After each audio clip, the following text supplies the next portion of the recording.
Problem 338, NCAA football. According to NCAA regulations, the dimensions of a rectangular football field must be 360 feet by 160 feet.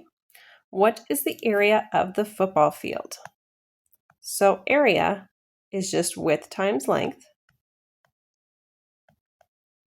So all we have to do is multiply these together. We start all the way to the right.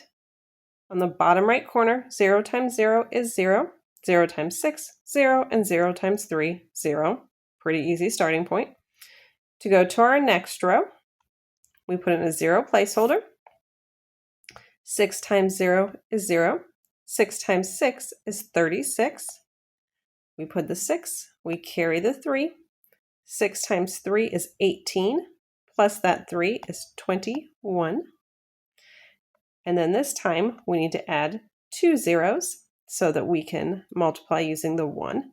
1 times 0 is 0, 1 times 6 is 6, and 1 times 3 is 3.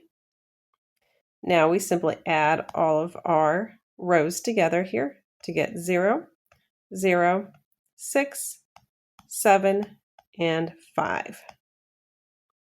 So the answer is 57,600 feet.